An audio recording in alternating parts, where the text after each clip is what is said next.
morning hour. 下雨.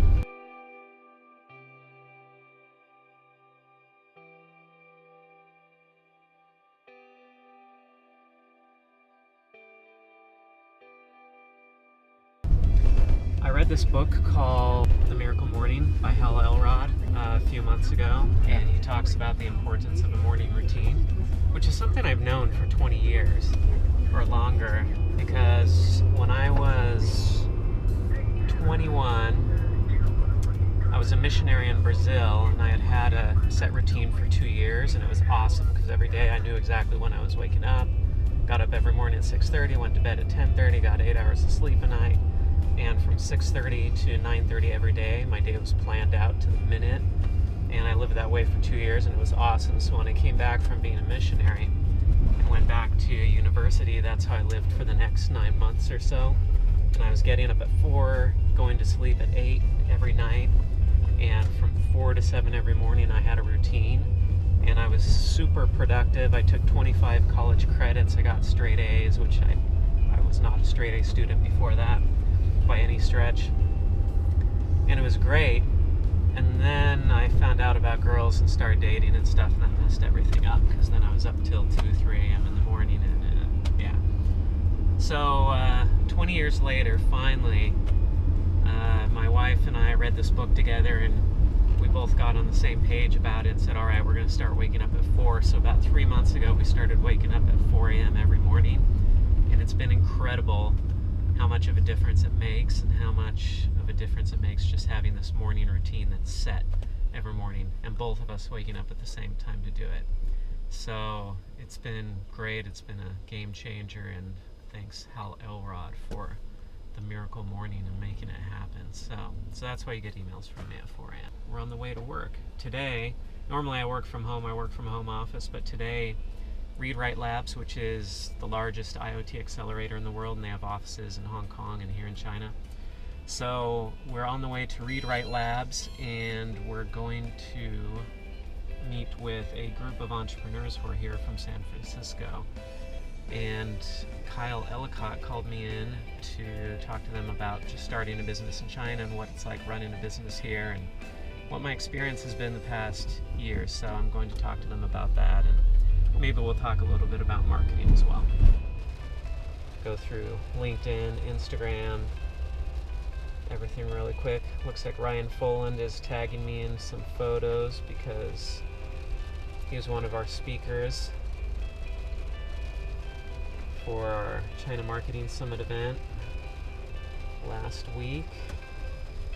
And now he's posting all his photos and stuff to Instagram and everywhere else, tagging me on everything. Looks like Tom Fishburne got a new marketing cartoon up, Marketoonist. I love Tom Fishburne's cartoons. He's got all these cartoons about marketing that are genius. My favorite artist, though, is Evan, I don't know if it's Hecox or Hecox, but he does all the chocolate art. So he did like the chocolate typeface, that font, and then he's done pretty much like all the chocolate art for all these years. But his stuff's amazing. His art is just, man, I love his art. Loved it ever since he started doing the chocolate stuff 15 years ago or whatever, however long it's been. But I've watched videos of him making his art, and it's just, man, just love his cityscapes and all that stuff. Alright, we got our Influencer Inc. Instagram going. So we're doing these quotes 5 times a day.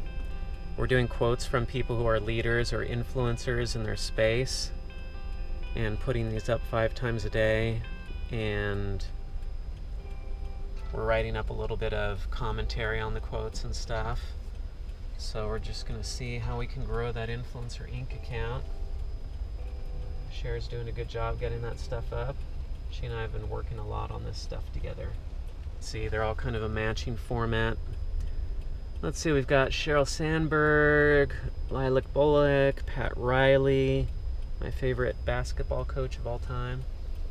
I'm not really into basketball, but if I had to choose a basketball coach, it'd be Pat Riley, because I grew up in Los Angeles with the LA Lakers, and that was the team when I was growing up, and Pat Riley was the guy.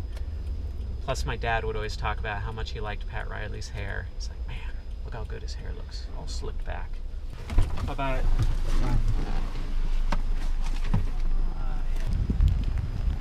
Stand under here for a second.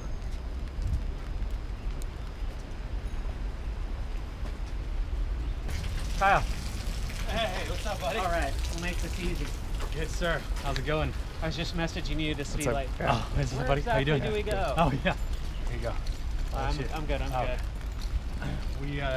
So this is our offices, and right in this first building on the left is where the accelerator is going to be, and where our home base for Shenzhen is going to be. Cool. Yeah.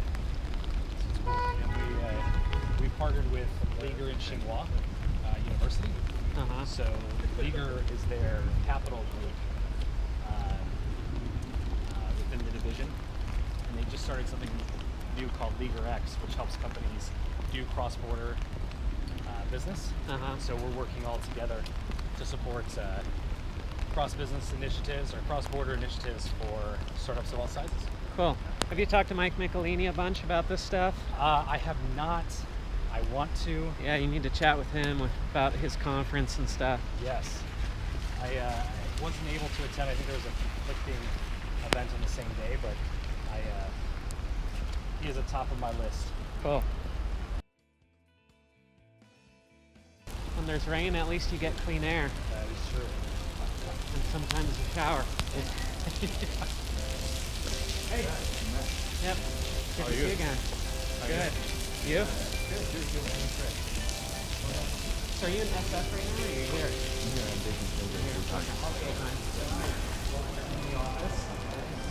First and foremost, this is Josh Steimle. Hi there. We're in Brett. Brett. That will take a while, Greg. Nice to meet you. Well, nice to meet you. Each time, and then you start.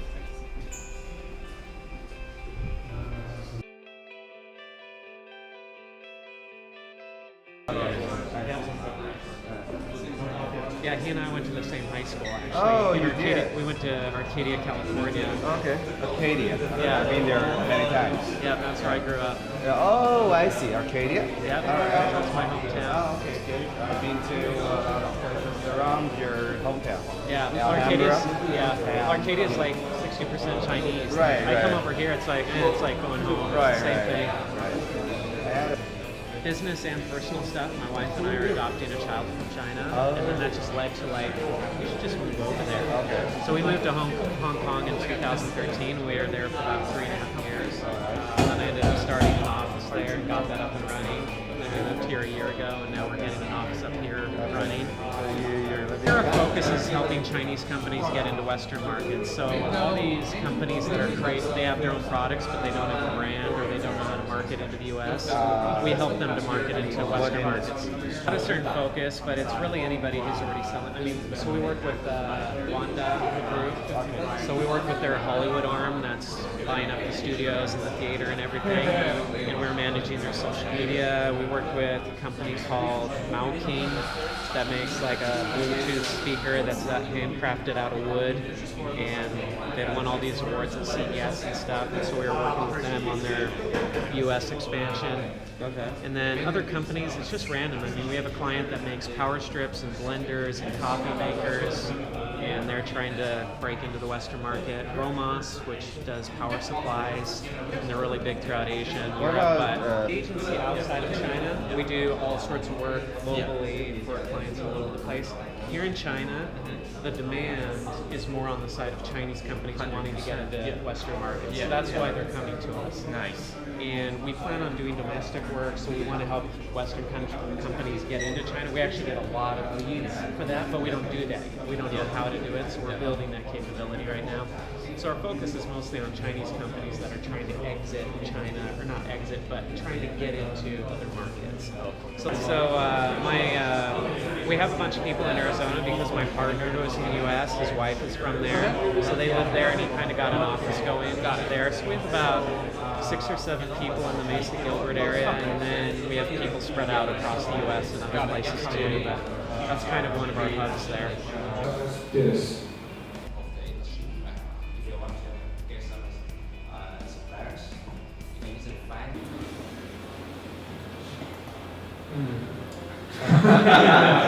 Walter, you want to go first? I gotta think about it.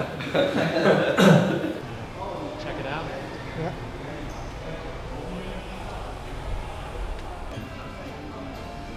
So they brought us the menu. So here's the menu. They just gave me an iPad and said, here you go.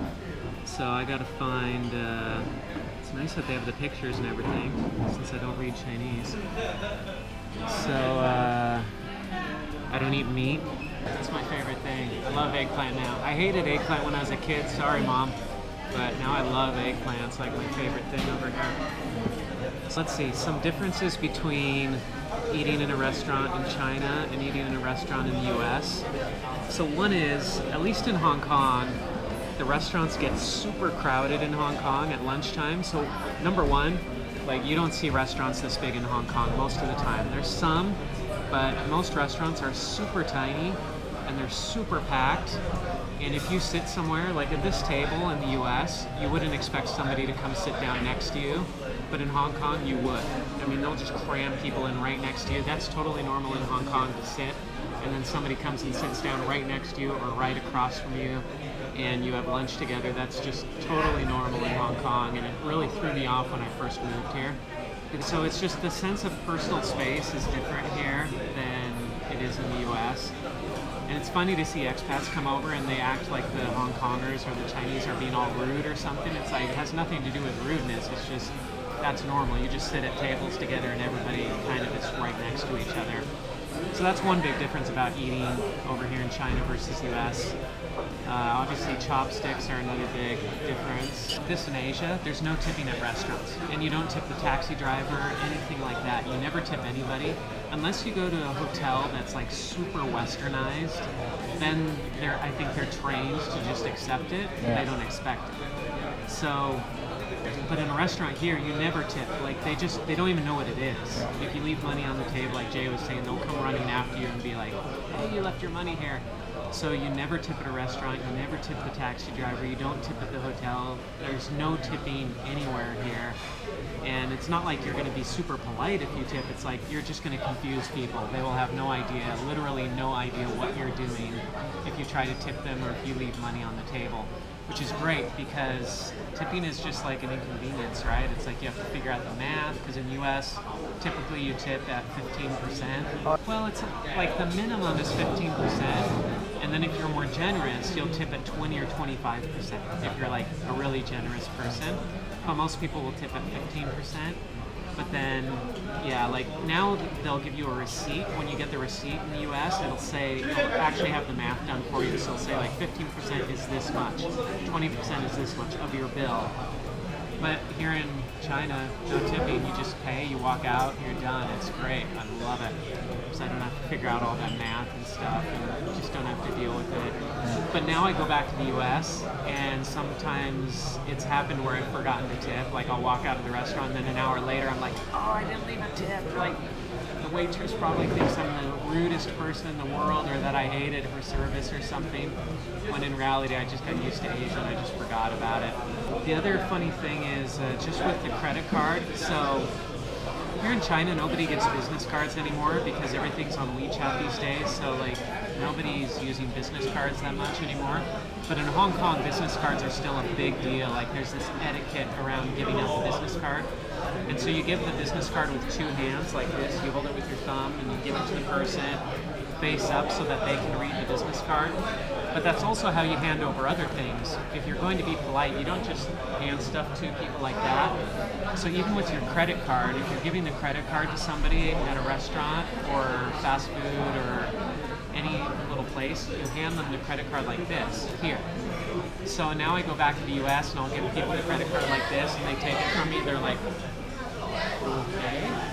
So anyway, it's just something that's come up in restaurants in the US is I hand people the credit card the Asian way and then they stare at me and wonder what I'm doing, if I have some sort of problem or something. So you order your food here and they just bring it out whenever it gets done. So they might bring you your food and then you're waiting for 10 minutes for them to bring you your friend's food. It just comes out whenever it's ready. And there's so many times that my wife and I have ordered food and like the rice will come out like at the end of the meal, like they'll bring us this plain rice or like now we don't have anything to eat it with. like the whole point was to put the food with the rice, and you brought the rice out last. So stuff like that happens a lot here. Yeah, so Shuko, where I live, means snake mouth, or mouth of the snake. Okay, see ya.